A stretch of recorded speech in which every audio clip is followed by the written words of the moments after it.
So welcome everybody. We are here for Streaming 101, which we are calling 101B because this is now on devices. The first session we did really covered the streaming services, and that'll be available on the Highline website and through its social media channels as we cut that up into pieces, bite-size pieces that you can watch.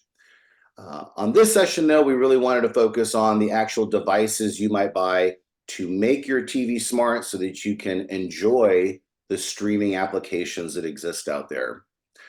This is the second in a three-part series on streaming, and the goal here is that everyone who goes through all three sessions or watches them all can ultimately get a certificate through the Highline Academy, which you can coordinate through Bethany. I think she took down some of your information. The Highline Academy is just a larger program to provide educational resources, training, and to really close the digital divide in Michigan, particularly in the UP and the Thumb. And as Bethany mentioned before we started recording, interrupt me. This is meant to be interactive. It's totally fine. We want that interaction. You don't want to hear me talk straight for 30 minutes.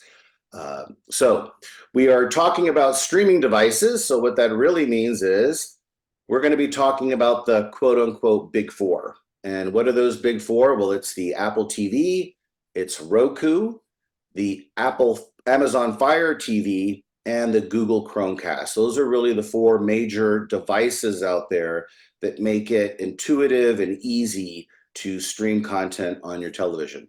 Hey, James, I actually have a couple of those, so I'm going to get them out right now and I'll pass them around so they can look at them. Oh, very good. Very good.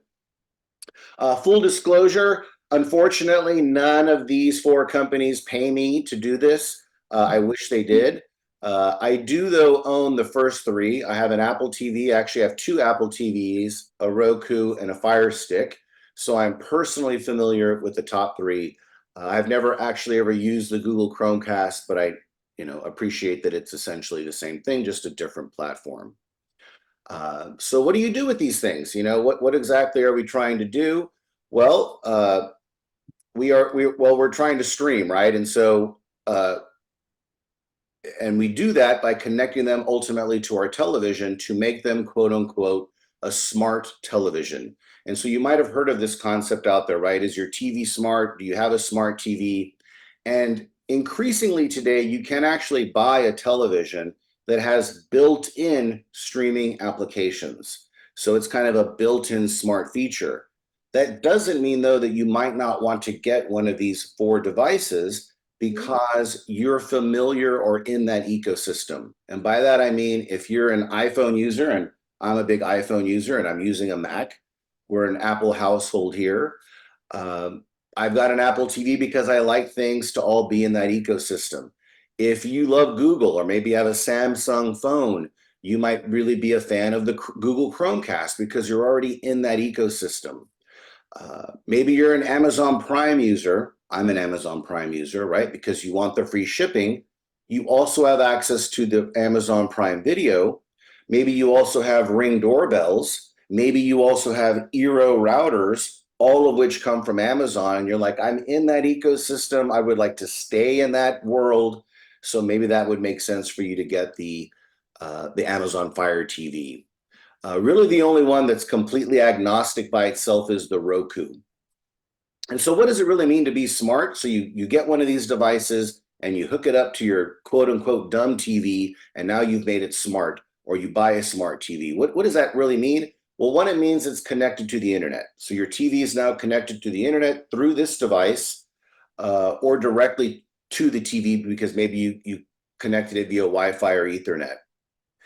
It also means that you now have streaming apps or applications. So you can select how you want to interact with the video you want to watch. Maybe you want to go to the app for Max or HBO or Hulu or Netflix, right? Those are the ones you might have heard about. This just takes you to that in an interactive way, in an intuitive way. Often it means that you now also have a web browser that you could browse the internet on your television, either through these four devices or because the TV has it built in.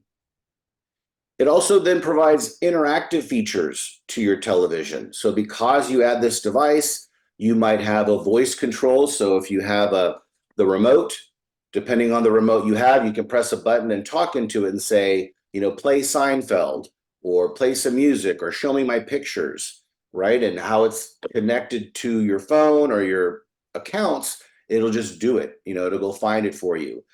For example, you might be watching a movie and you might say, who's the name of this actor? And it'll tell you the name of the actor. Or show me other movies with this actor in it, and it'll show you other movies. And so it really does add a lot of interactive features just by adding these smart devices.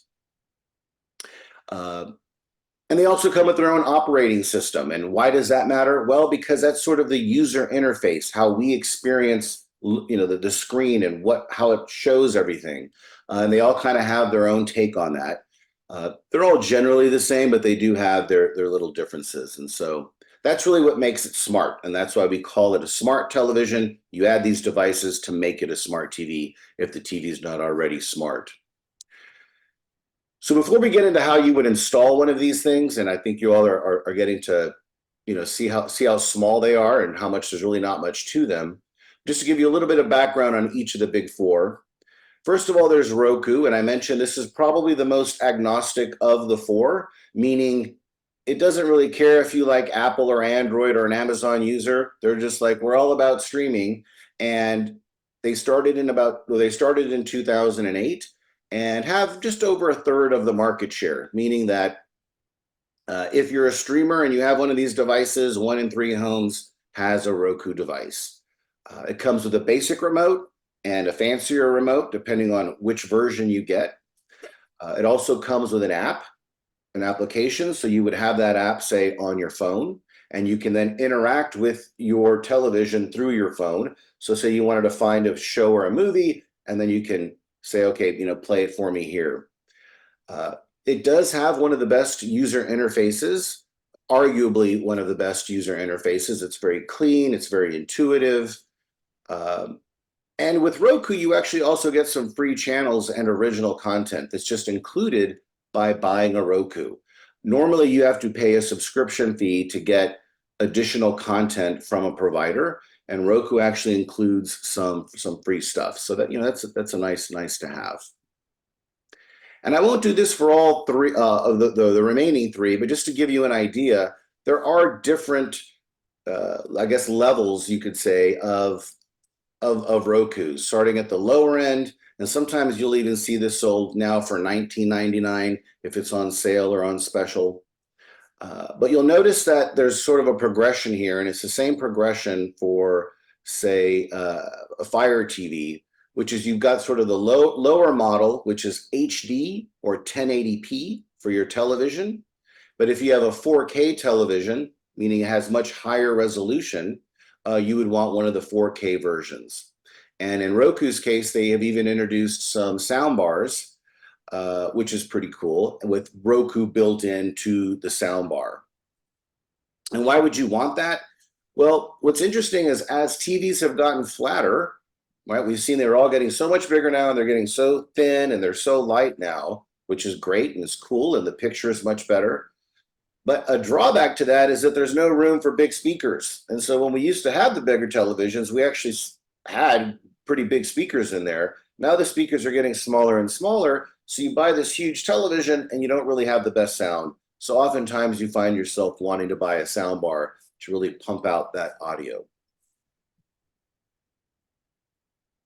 But before I show you some of the differences, you notice that the price points here are generally, they start in the $20 to $30 range and go to $100. In this case, there's a soundbar feature, so that's sort of adding into that. But that's generally the range of what we're talking about here of adding a streaming device. And what are the differences in Roku's case? Well, if we take the $29, the $49, and the $99 value, again, this is the HD version. These are 4K versions. You'll notice that these two obviously do 4K, which is the higher resolution, much higher than 1080p. Includes HDR, which is high dynamic range, which is really another way to show very vivid pictures and colors. Comes with Dolby Vision, that's for your audio. And so if you have a sound bar, you're going to want Dolby Vision so that you get that better sound. And so forth. And so you see here it says the Wi-Fi, that the Wi-Fi sort of has a standard strength signal, and this is for longer range. I would argue that you likely would be fine with this entry-level model. I've never heard of anyone not being able to get a good Wi-Fi connection. But in any event, they say that they've got stronger Wi-Fi as you move up. In this model, they have an Ethernet port. Why does that matter? That matters for this or any device. In general, Wi-Fi usually works great, but if you find that it's not working great or you want to eliminate any reason for interference, Ethernet's always the best way to go. That means directly connecting that device to your router.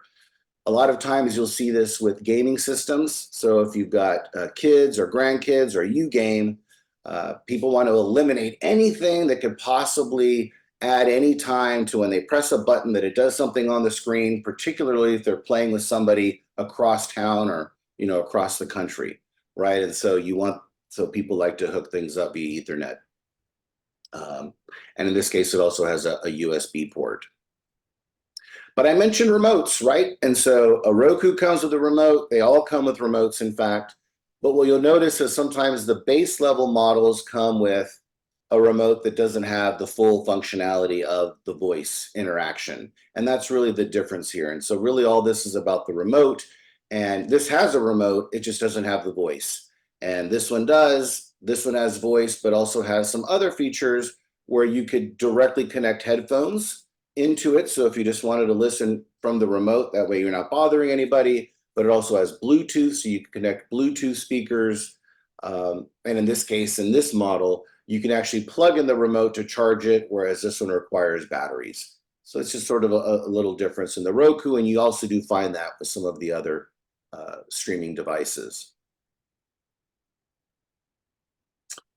So next up is Amazon's Fire TV. So Amazon, right where we go to buy stuff, they also got into this business back in 2014, and they also have about 1/3 of the market share. Their devices, as you move up, start with a basic remote, and then it has a remote that also has voice. And if you get one of these or don't have one yet and are going to go buy one, I would recommend to get one with the voice.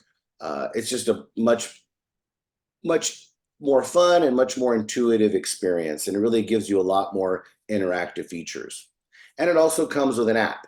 So just like with Roku, in fact, all 4 of these devices, they all have an app, and you can interact with your platform on your phone and then on your television. You might think, well, why would I want to do that? Well, sometimes it's just easier to search for things. We're so used to looking for things on our phone.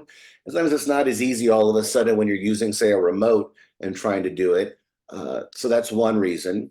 Another reason might be when you have to enter information. So let's say you're adding an app to the platform. So in this case, let's say it's Fire TV, but it could have been Roku. You download the HBO app or the Netflix app, or you've decided to subscribe to Hulu. And so you add Hulu like you would add Hulu to your phone. You got to enter in information, right? You got to type in your password. Maybe you got to enter in billing information. Well, sometimes it's a lot easier to do that from your computer or your phone versus through the TV, even if you have a remote. And so for things like that, you actually do find it just makes it easier. But, I won't really cover all the differences here, but you can generally see at the lower end, this is HD. These are HD here, and then you get into 4K. So if you have a 4K television, you definitely want a 4K stick, and so forth. And in fact, Amazon even sells TVs that are Fire TVs. So the Fire TV is built into the TV that they sell you. And you can get one right now for $120, right up to potentially 40 inches. So I guess it says TV for a 32 to 40 foot room, but in any event. Next up, we have the Apple TV. Now, Apple is a little different from everybody else, but actually, I guess you can say similar to Google's Chromecast. There's only one option. They don't have a bunch of different devices. They come out with one, they sell it for a few years, and then they improve on that device, and then they release that device, and they get rid of the older device. But they started in 2007 with Apple TV and really sort of kicked off in 2010. And it is the premium option, particularly for Apple enthusiasts like myself. So if you're an Apple household, you might find that you're going to just want to go with the Apple TV. It does have arguably the best hardware. It has the fastest chip in the device. And why does that matter? Well, it just kind of moves faster. So when you're flipping around through things, it's just very, very responsive. I mean, the other ones are pretty responsive too, but if you were to compare them, you would notice, wow, this just moves faster and crisper. And it does because it's got Apple's A15 Bionic chip. But a big difference here is that there's only one option, and it's a premium option. And it, in this case, it costs $129. That's a big difference from $29.99 or $21.99 that you just saw earlier. So, for some people, or maybe getting into it, they don't want to start there, but it's definitely a premium option for Apple users. You don't have to be an Apple user to get an Apple TV. You don't have to have an iPhone. You could say, hey, I just want to get this thing, create an Apple ID, which we'll cover here in a minute. And you could use this whole ecosystem. You don't have to be a previous Apple user. And it also gives you access to Apple TV Plus. We mentioned this in the first session. That is an additional streaming service, costs $10 a month, and it's original content put out by Apple of TV shows and movies that you can get, and it's obviously easier to use when you're in the Apple ecosystem. And last but not least, we've got Google's Chromecast. Again, at the end of the day, I would argue if you're a big Google fan and you've got, say, a Samsung phone or you've got other Android devices, this would just make sense to start here or to add this because you're already going to be familiar with it. You're already going to be a user of that kind of that platform and ecosystem. But they started in 2013. And you'll notice it's called Chromecast. And so originally, when Google came out with this, there was no remote. It was just sort of a dongle. It didn't look like this, but it was just a dongle. And you connect it to your TV and you would cast. This is what is called casting, when you're sending what's on your phone to another screen. So let's say you were showing a video or pictures, or maybe watching a movie on your phone, and you're like, well, I would like to watch this movie on my phone on my television. So what Google did is they created a device that you could connect your phone to. It would connect wirelessly, and then you could cast it to your television. And then over time, Google has also added in a remote, so you don't actually need to be using your phone to interact with the video content. So again, I would argue it's really for those who like Google and Android. And you'll notice their price point is $50, $49.99, and that's for the 4K version. The HD version costs $29.99. So they've got these two options, right? $29.99 or $49.99. Now, before we get into thinking about these devices and how the actual hardware and how you set them up, and you're going to be hopefully pleasantly surprised to find out it's actually really easy to set these things up. But you're going to need an internet connection because you are streaming via the internet, right? And so just as a quick refresher, as of at least this past December, the median download speed in the United States was 227 megabits per second. Now, what does that mean you need for streaming? Well, as we also covered in the last session, Netflix says you only need 5 megs for HD, arguably 25 megs for 4K Ultra. Now, I would argue, though, from the outside, is that you're never doing one thing at one time in your home, at work, or on your network. There's multiple devices connected at any one time, so it's never about the minimum requirement because you don't know what all is going on. For example, I have Ring doorbells. If a car drives by or a person comes up to drop off a package, it's all of a sudden recording HD video. So that's adding to the bandwidth of my network, right? Not to mention other people living in my home doing the things that they do. And so you always want much more bandwidth than the minimum requirement of any device that it says it needs. And the great thing about Highline is that their main plan is a gigabit plan. That's 1,000 megabits per second. So you will be fully taken care of if you're on the gigabit plan with Highline.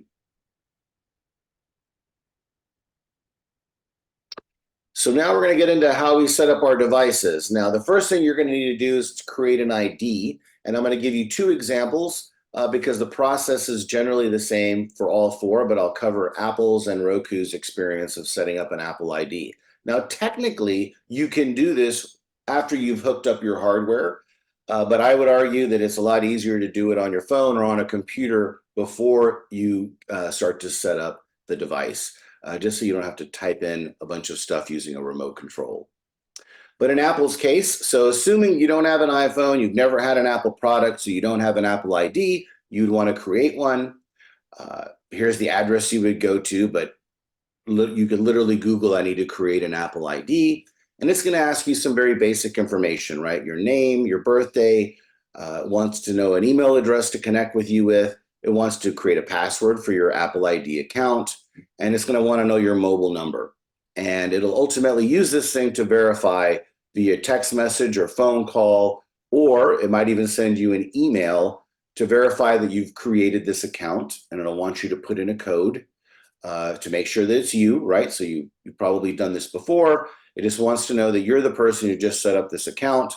And then it'll often ask you for billing information. Now, it's not charging you for anything. It's really allowing you to put in your billing information so that if you want to buy something once you're using it, you can, because you're not going to want to do that at the time. You want to do it now when you're already typing in the information to set up your account. What would you buy? Well, for example, whether it's Apple, Fire, Chromecast, or Roku, you can purchase movies, right? You can be like the new movie that just came out on television. You can buy it or rent it for $5.99 or buy it for $20. And you click a few buttons with the remote, and now you're renting it or buying it, and you can start watching it immediately. And that's why you're going to want that billing information in there. Roku's process is effectively identical, right? You go here, but again, the device will take you there. But I would argue you should go there manually first on your phone or your computer. And again, email address, your name, your birthday. In this case, they're asking your gender. It'll ask if you want to put in a PIN, and the PIN, and Apple actually does this too, I believe, to create a PIN. Or I think what Apple will ask, do you want to require that you have to put in your password if there's a purchase is going to be made? So let's say you're concerned that maybe you've got kids in the house and you're worried they're just going to be buying things that you don't want, them paying for, or, buying a movie or renting a movie and incurring an expense. You might require a PIN.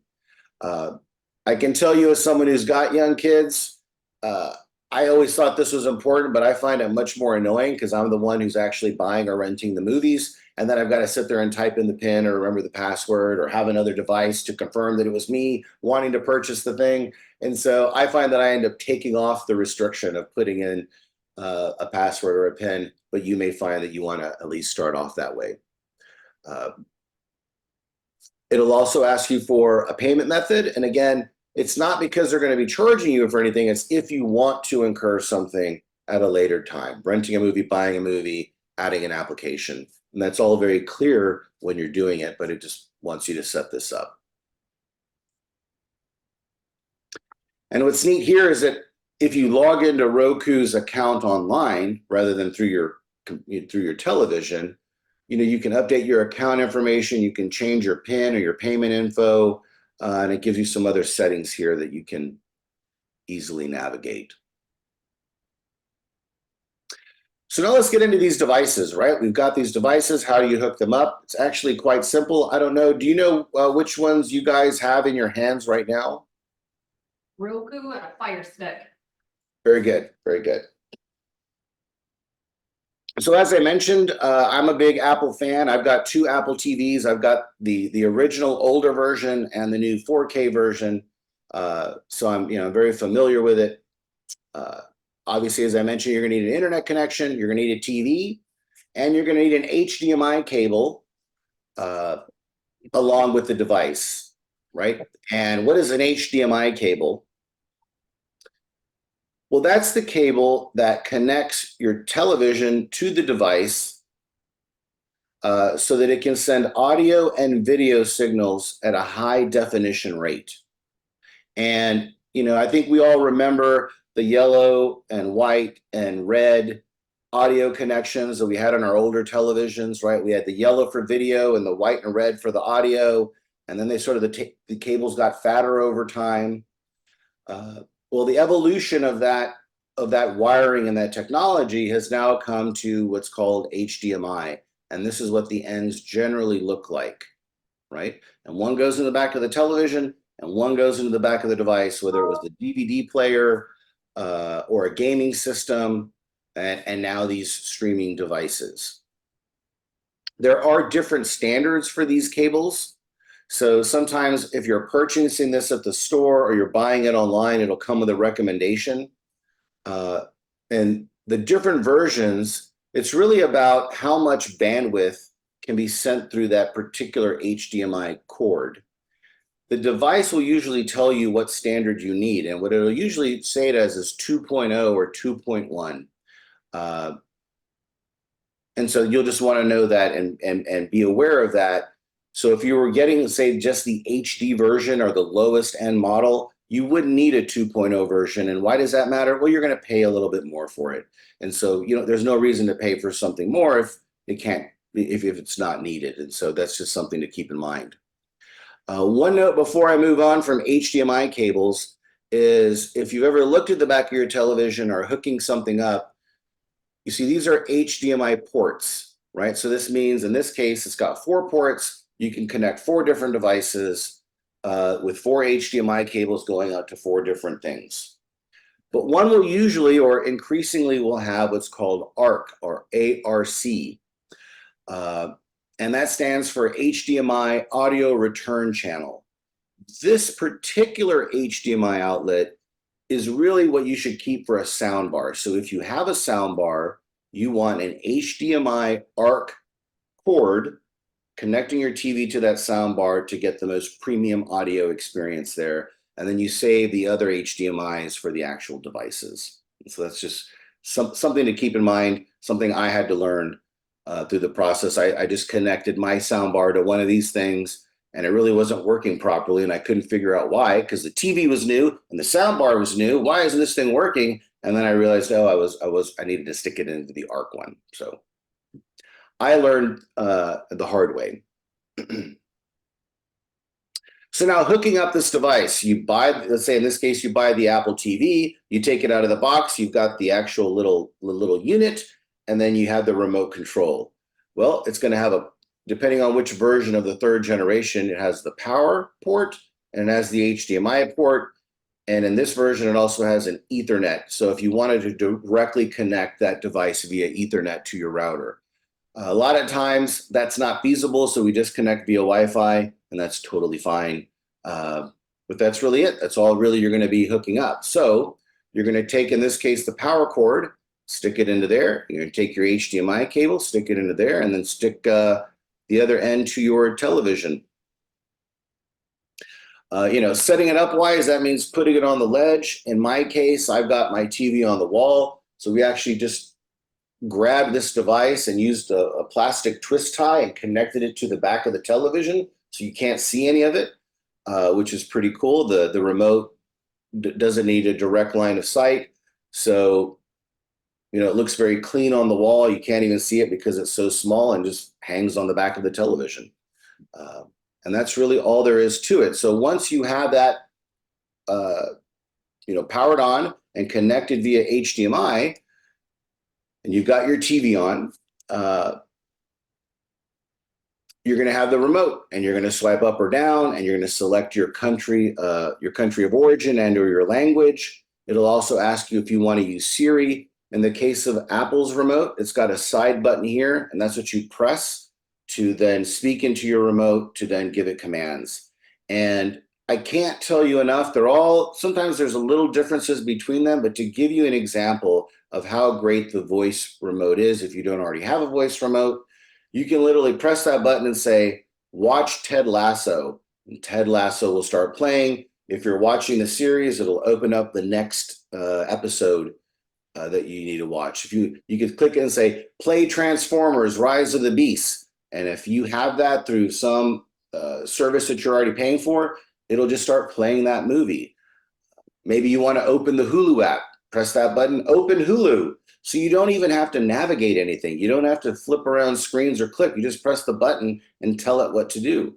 You can even ask it things like, find TV shows for kids, maybe for your kids or your grandkids, and it'll all of a sudden populate with content available to you that you can immediately on demand start watching. If you're in the YouTube app, you could say, you know, show me a video of the fastest car, and all of a sudden these videos will show up of fast cars. Really does change the experience of trying to find stuff and to get extra information. So that was the Apple TV. Now let's, in this case, look at the Roku. And in this case, we're looking at the Roku streaming stick.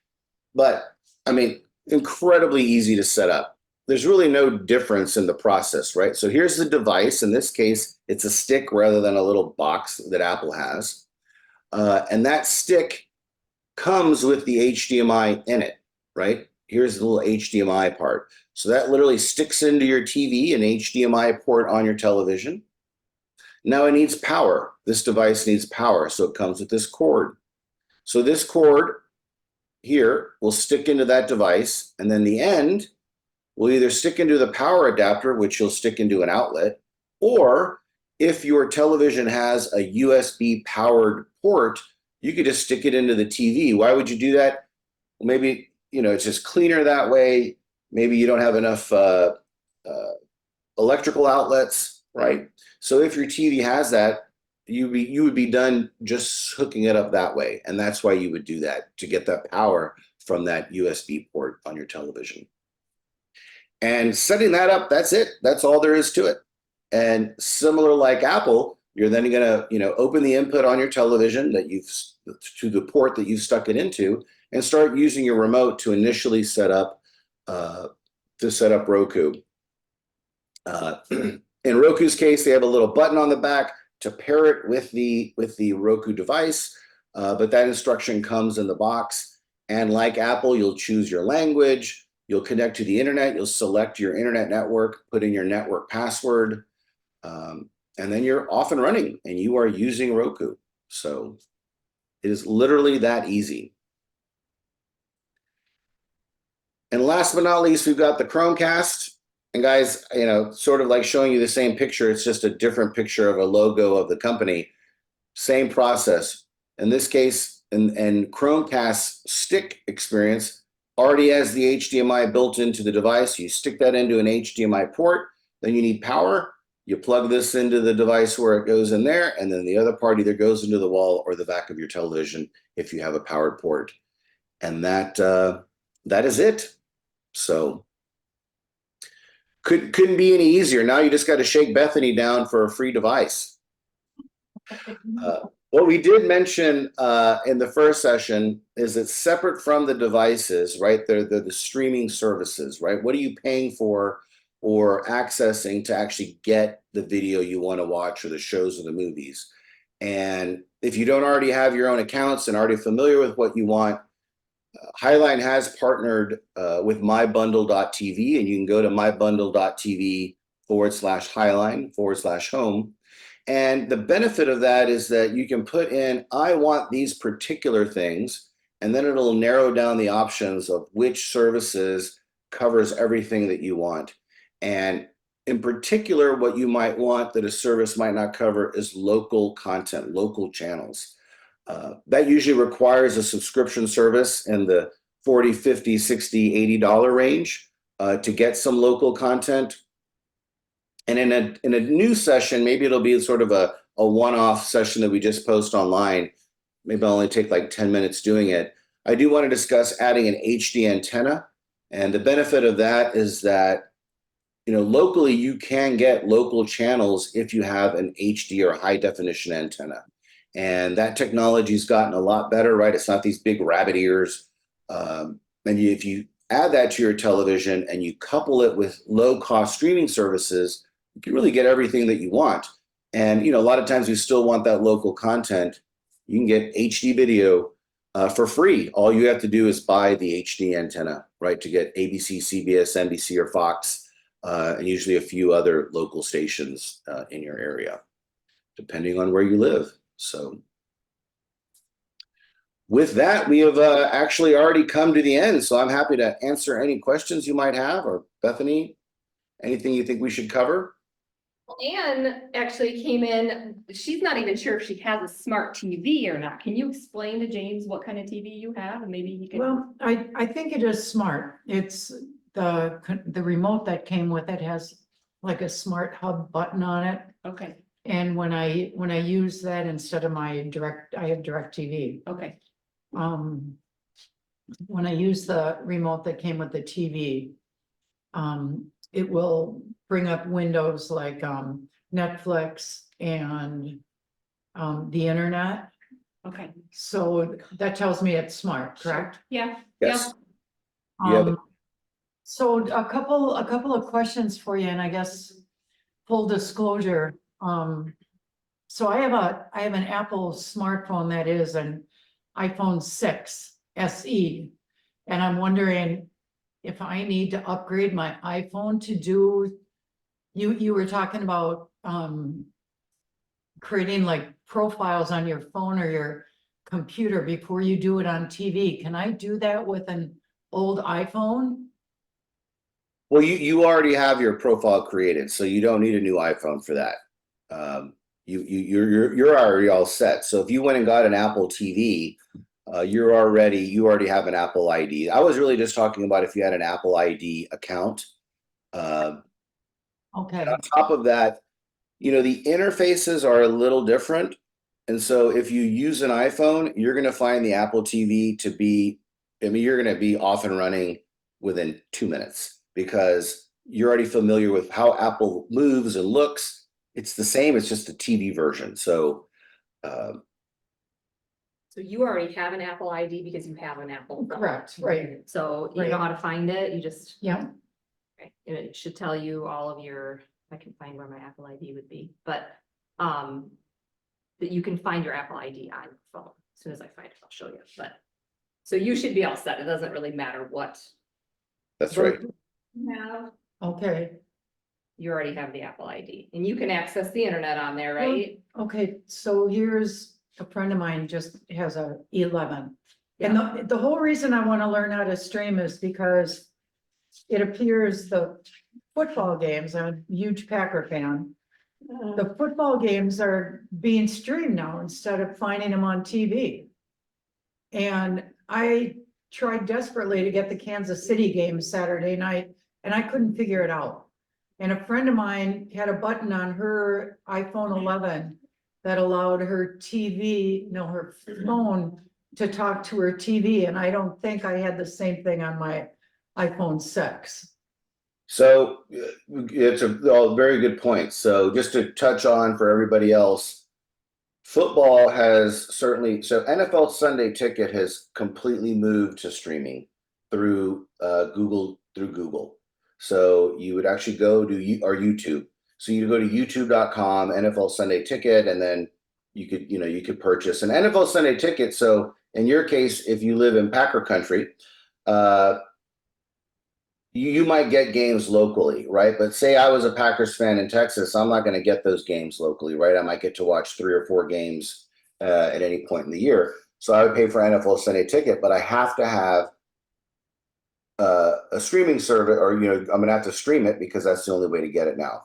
And this game that you were talking about, the Chiefs game, was on Peacock. And it's kind of funny you mentioned this because not only was it one of the lowest watched playoff games in like recent history, but a lot of people were having trouble getting the game. Now they're going to work out the challenge of what they did, but increasingly you're right, things are just moving to streaming. So now as far as casting, now I've got an iPhone and I have an Apple TV. Now I can cast from my iPhone to my Apple TV. I can actually just cast my entire phone. I can literally, because I'm mirror in Apple's ecosystem, they call it mirroring. And so I'm going to mirror my phone to another device that I'm connected to. Like right now, I actually have 2 Macs running. I've got my iMac and I've got a smaller Mac so I can see us while I'm presenting, because when I'm presenting, I only see the presentation. I could cast my phone to any of these devices, right? So if you got an Apple TV, you could mirror your phone, but you wouldn't need to because you would already have the Apple TV, and anything you want to watch on your phone, you can watch via Apple TV. But if, for example, I wanted to show pictures and show everyone who was around on the bigger television, or I found a video and I just immediately wanted, I can just immediately send it. And that's what your friend did if they have a Google Chromecast and maybe an Android phone. They were essentially casting to their television. So they either had the app on their phone and then they sent it to Chromecast. So, you know, that's what happened. And you can, and it also goes other ways. So let's say you were having a big Packers party for the game, you know, this coming whenever they're playing this weekend, I assume on Sunday. And, and, and for some reason I had the game, and I had something on my phone I wanted to show. I could, you know, and I had an Android, I could cast to your Chromecast, or if you had an Apple TV, I could immediately just connect to your Apple TV and send what's my phone there. And the same goes for you, right? So you know, you can do this in other homes as well if they have that device. So, you know, what's interesting is that as we, you know, people share passwords and they don't like us doing that. But maybe you have Hulu and I've got Netflix and someone else has Sunday Ticket and we're all visiting at one house and we want to watch the thing that's on the one I have or that you have. People do that, right? They sit there and they just, you know, connect with their device to that device to cast or mirror, as Apple calls it, or actually sign into their account for that application on your device. So let's say you had an Apple TV, it's my Netflix account. So I go to Netflix through your Apple TV and I put in my credentials to then watch, you know, to watch Netflix there. So does that help answer your question? It does, and I don't want to dominate this conversation because I'm sure you I have a have couple other. questions. I do. Yeah, so I'm just gonna wait and let her ask hers and then, Oh, sure. So I got Highline right away when they offered it up here. And I don't know what kind of plan, well, gigabit plan, because you mentioned 1,000 gigabit plan. I don't know what mine is, You probably have the standard gig plan, which is like. 1,000. it- the Yeah, one that 1,000 is the gig. Yep. Okay, yeah, so I was wondering about that. I mean, it's been working great. I like it. Okay. And so with all the streaming stuff, and does that mean like you could get rid of Dish, you know, we pay for Dish? You could totally get rid of that and almost get the same things with these options? Yes, So that's the point, to get Yes. rid of paying for Dish every month? yes. And But- it's Julie, right? Yeah, this is Julie. Julie. And so you're exactly right. And the first session we covered, maybe one you might want to watch, where we went through all the different streaming services, or the major ones anyway. But you know, the reason we are moving to streaming is because, I mean, primarily it was because we wanted to pay less. You know, our cable or dish price just kept rising and rising and rising. It got to the point where we were spending $140, $150, $160, right? And so it just, we're paying for channels that we don't watch, right? So these streaming platforms have narrowed down content, and we're finding, you know, but it isn't narrower content. So, but you pay a lot less for them. And so it does allow us to quote unquote cut the cord, cut that that traditional service, whether it was DirecTV, Dish, or the cable company, and have a collection of other streaming services, and we're still paying less than we were paying for DirecTV or Dish. I mean, heck, even DirecTV and Dish have their own streaming platforms now that are a fraction of the cost of their original. So James has my bundle up, which this is a free service. What you do is you just type in, like, you watch Seinfeld a lot. So you want to know what streaming service has Seinfeld on it. What you have to do with my bundles, you have to create an account first with your name and everything, address and everything. And you type in Seinfeld and you click the button and it will come up with all of these different services, streaming services that carry the Seinfeld show. And you can do that for all of the shows that you are interested in watching.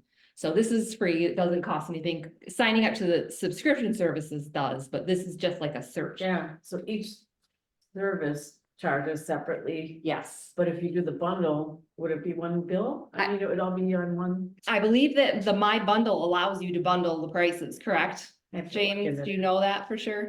I don't think so, but so Hulu, ESPN, Disney, and another one will allow you to bundle together. But But you know, Prime Video, if I don't know if you happen to already be a Prime subscriber, do you already pay for Amazon Prime, Julie? You have Amazon Prime in? Not anymore. Okay. Okay, well, if you know, so if you pay for Amazon Prime, you already get Prime Video. It's included.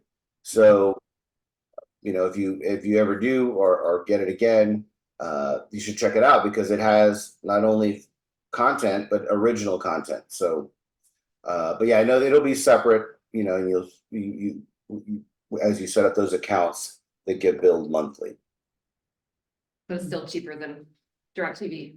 And you can turn them on and off. So if you subscribe 1 month, this is what my husband and I do, we'll subscribe to watch a particular series. Yeah. We'll watch the series, we'll finish it, and then we'll cancel the subscription to Hulu or whatever, and we'll do something else for a little while. Okay.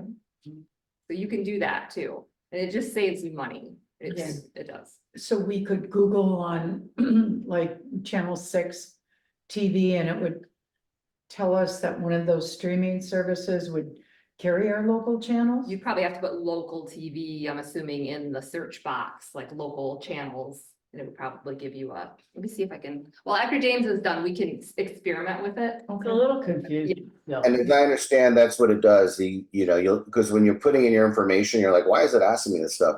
It's so that when you say, I want my local NBC, ABC, CBS, and Fox, it can figure out where your address is and what it would be required for that. Now, for that, again, 2 ways you can do that. One is to sign up for what is, I don't want to make this overly complicated, but effectively it is, you're signing up for like DirecTV streaming service or YouTube Live TV, which are essentially smaller, if you think about it, smaller cable packages that include local channels, okay? But that means your price is going to then jump again. It's not going to be as high as it was before, but it's not going to be as cheap as $10 a month or $20 a month for what these other streaming platforms cost, because you're going to then pay for a package of channels like you traditionally did with cable or DirecTV or Dish. On the other hand, though, if you were to get an HD antenna, and those cost anywhere from 20 to $80, depending on, it's kind of like these streaming devices that you also connect to your television, it tunes to the broadcasting locally of those channels of those local networks. And it is high definition content. It's not 4K, so I don't believe it is, but it is high definition, and that's for free. So if you find that you're going to sign up for a $60 plan just so you can get local channels, you might find it just be better for me to go buy a $60 device and just get it for free, right? Now, I haven't used that because in my case, I'm not personally interested in the local channels. I feel like I get the local news, but if you want local networks, that's certainly something to look into. And we will be doing a video on that soon. But as Bethany said, worst case, all of these services are really, they're month to month now. There's no long-term commitment requirement, no 1-year requirement. So even if you sign up for something, you're like, you know what, I actually don't need this. You're only out a month or two, until you figure that out. So in that sense, it's really a good deal.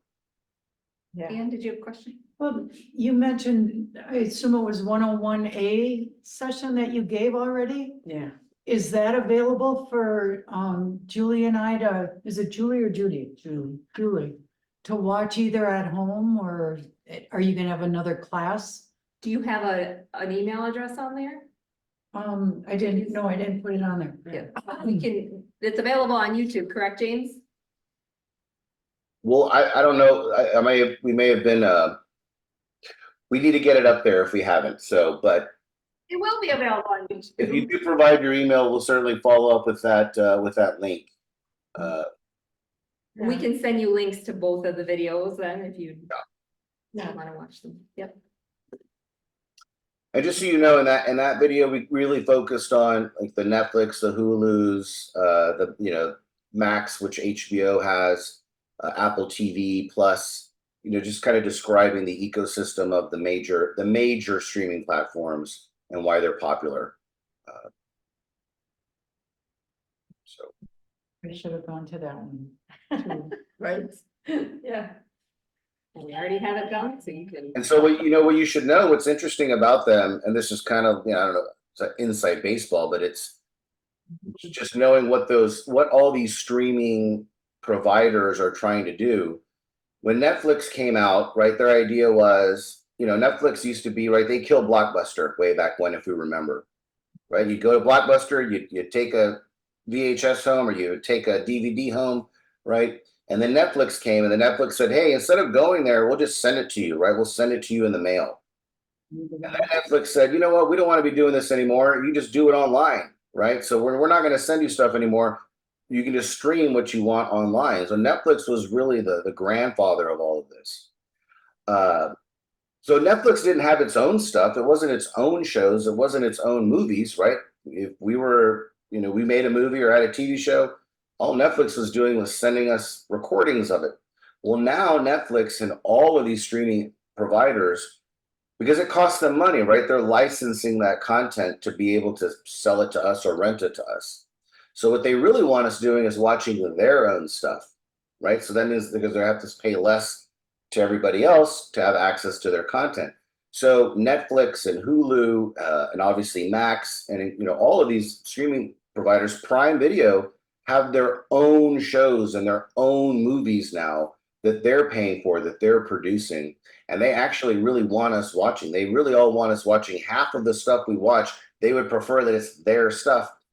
So it's becoming really compelling, right? So like Bethany said, it's so good. You're like, oh, I really like that one series here, but then I'm kind of done with it. So then I'm going to get rid of it. But then I really want to watch that series on this other one. And so we are bouncing around because they really do have good series that they're all individually creating.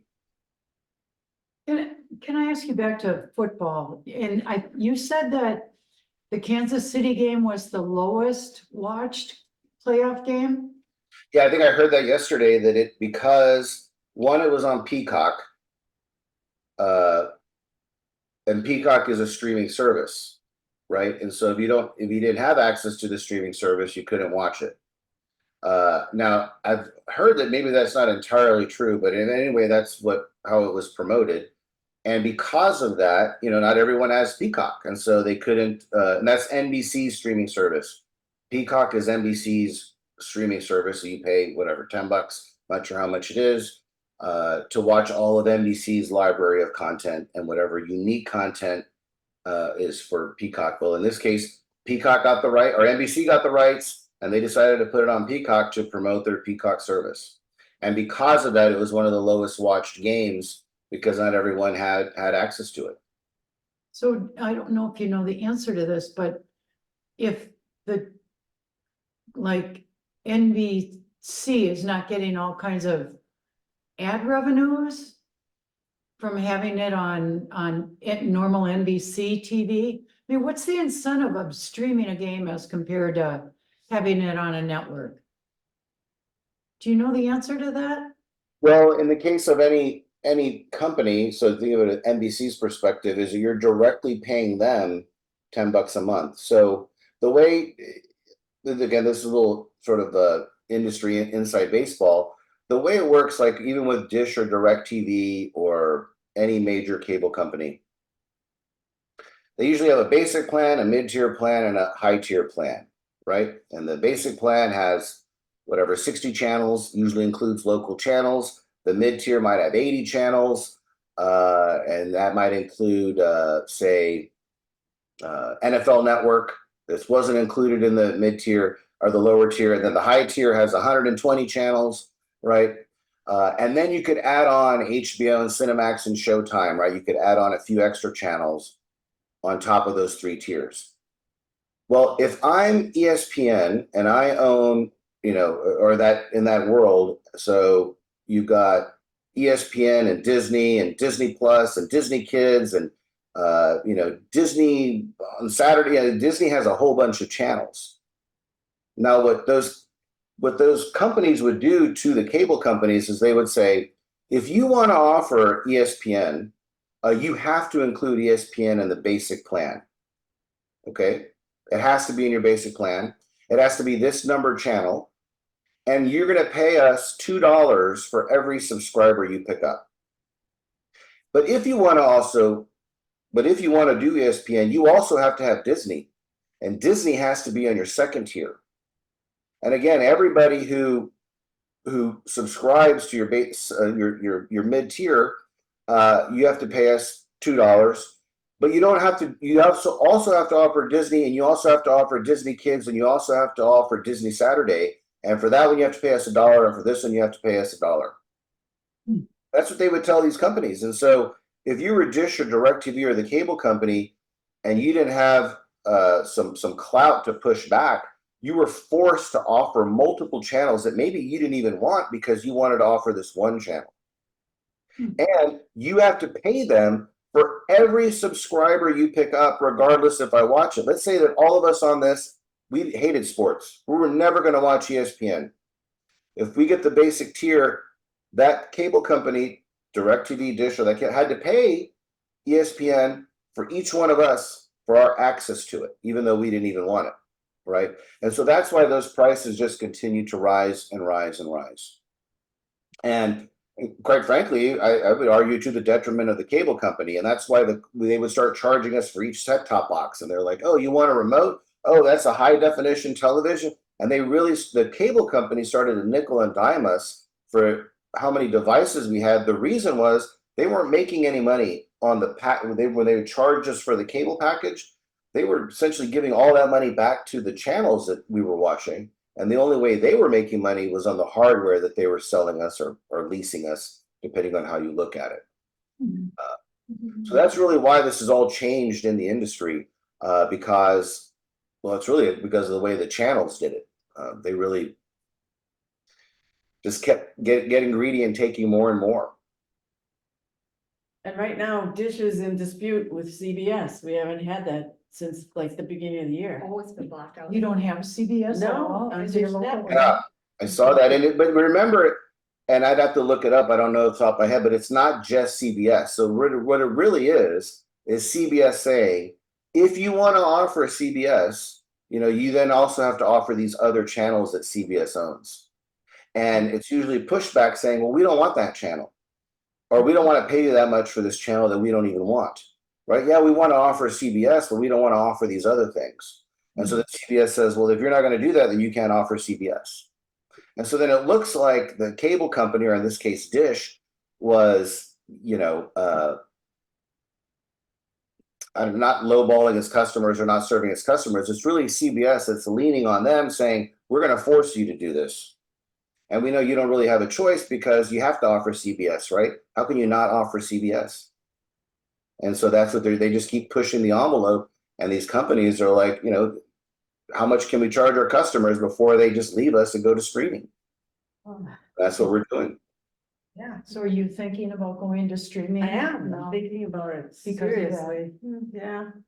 Hmm. So, I have learned a ton today. Good. I'm not, Good, yeah, good. I still have a lot of questions, but I certainly have learned a lot. Do you have any more that you want to ask, Jean? Well, we had talked before I got here about trying to figure out how to get Peacock on an old TV with an old phone, so I don't know if that's. Well, your television, do you know what model television you have? I should have checked before I left the house, but I do know, when I set it up, it had 1080 on it, so I don't think I have 4K. So you have 1080p, so it's an HD, okay. Yeah. When you were talking, and the other thing is, I'm really not a movie watcher. My thing is when football is streamed, I want to be able to find it, and so I don't know. I heard what you said about getting an Apple TV, that it would work well with my phone, but if I'm only watching streamed football, I'm not sure I want to make that investment. You would not need to know, not at all. Now, so you just got to think about how you want to watch football. We did have a slide on the first session we did, the 101. I don't know if you called today, but it was 101 streaming, and it kind of breaks down. But you can go and you just Google YouTube NFL Sunday Ticket to get a breakdown. Actually, no, the slide that I'm referring to shows how football in 2023 was available online or via streaming and all the different ways you could stream it. And obviously the biggest was NFL Sunday Ticket. But, you know, I live in Texas. I'm obviously in the Dallas market. If I happen to be a Cowboys fan, I would get a lot of the games here locally, right? But that's not who I want to watch. I'm a Denver Bronco fan. So if I want to watch all of the Bronco games, I've got to sign up for NFL Sunday Ticket. DirecTV had that contract for some 20, 25 years, and Google/YouTube got it, won it. It started this past year, and it's only available online. So there's that. But if you don't want to pay for NFL Sunday Ticket, there are still other ways to watch games. And normally you can still watch it on either, you know, CBS, NBC, or Fox, whoever, you know, has the game, whether it's, you know, on Sunday, the early game or the evening game. And then you have Monday Night Football, and then you have Thursday Night Football. Thursday Night Football is only available on Amazon Prime, essentially. Because Amazon won the rights to Thursday Night Football. So that would be an example of where you would need a streaming application, at least to watch the Thursday night games. Now on your television, you might want to, you know, go there and see, can I download the Peacock app? You already might be able to do that. Even, and you might want to use it right now, but just to know for yourself, if I needed to subscribe or I wanted to subscribe, does my TV already allow for that? Also for Prime Video here, you know, go to your TV and, you know, the user interface, say I want to add an application, and you might already be set up to add those things if you wanted to watch them. So probably, it sounds like on your TV in particular, you probably need to create like a profile on that TV. Because you probably haven't created that yet. You haven't clicked that button yet that says, didn't you tell me it had like a streaming button or something on it? Well, it's got a Prime Video, you know, icon on it. But Okay. I've not clicked on that. But didn't you say I should set up profiles on the computer or my phone instead of doing it on the TV? Yes, I just, well, you can do it on the TV, to be clear. I just find it easier to do it on a computer or on your phone. I would argue even on your computer is the easiest because you can type it, right? Sometimes I don't even like typing things on my phone. So sometimes it's easier to create the accounts separately so that you're already ready to go. And I will say this though too about smart TVs. Unless it's a smart TV with one of these four built into it, so it's an Amazon Fire TV, for example, those interfaces are usually not as crisp and usually not as responsive as these four devices, right? These four devices is another way to think about this. Like I have a smart television, but I have an Apple TV and a Fire Stick connected to it. I don't ever use the television's interface, okay, at all to access. I could watch content through my television's interface to some of these streaming services. I prefer to do it through Apple TV or Fire Stick. And so if you just think about it, these devices from these four companies, they are just completely thinking about the user experience, right? Making it, giving you features and functionality. They can update, and they do update. Sometimes it'll have a software update, and all of a sudden you'll get new features. So I would argue 99 times out of 100, you're still going to want one of these devices, even if you have a smart TV with smarts built into it, because these are just going to be better experiences. Like my TV is a Sony television. Sony's a name brand television provider, has been my entire life, right? Its user interface is never going to be as good as these four, because Sony's trying to figure out the best way to offer the best video, right? The best picture and sound. They're not focused on the experience of how it's going to feel like when I'm navigating Netflix, right? These companies are, though, because they want you to use them to access all of the streaming services. So you probably will always find that one of these four, it's just the coolest and the best and most intuitive more elegant way to watch all the stuff you want to watch.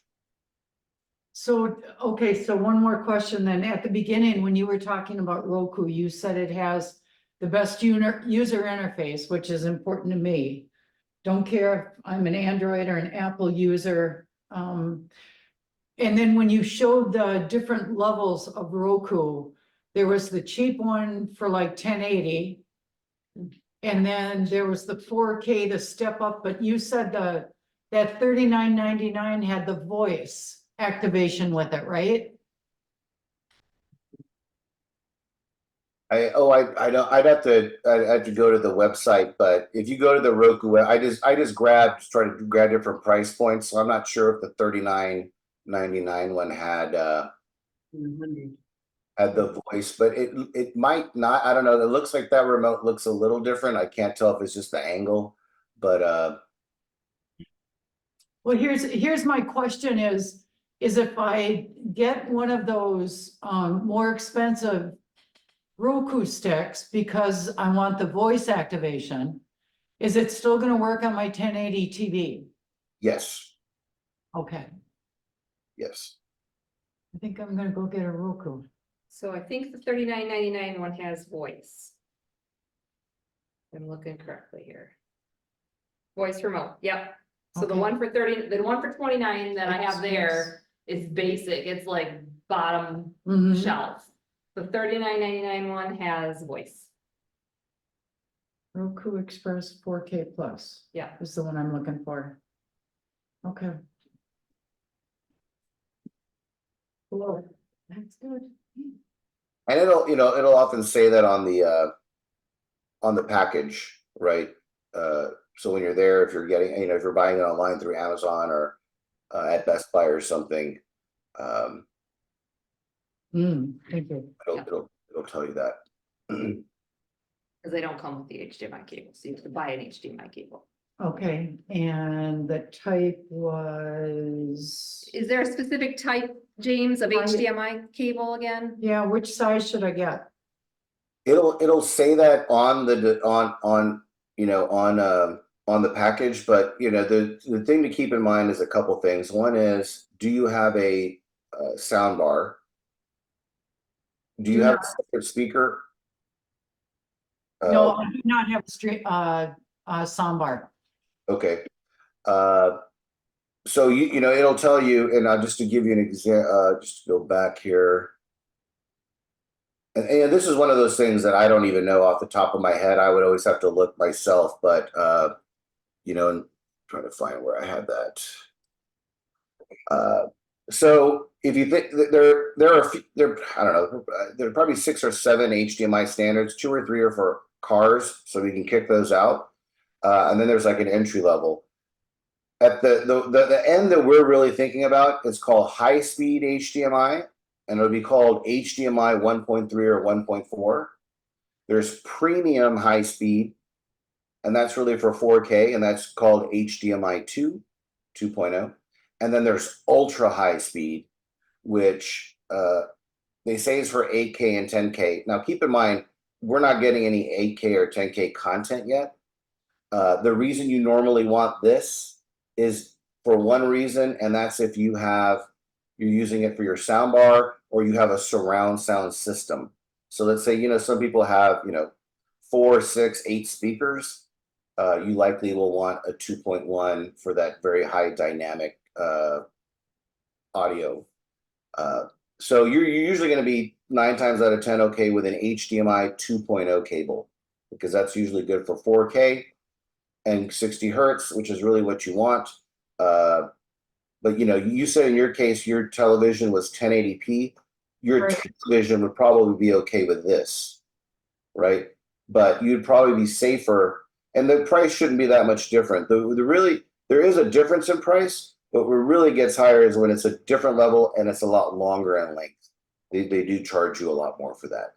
But if you're just talking about your device connected to the back of your television, it only needs to be like a foot, if even that long. So,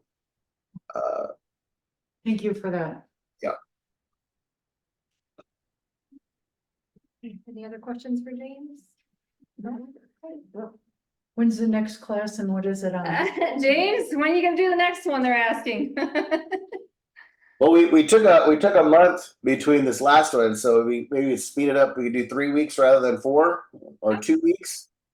I could And do there- I did include a survey, so if you guys have any suggestions for classes that you'd like to, more information on something. Mhm. Yeah. There's a survey in your pile here you Okay. can fill out and kind of give us some suggestions as well.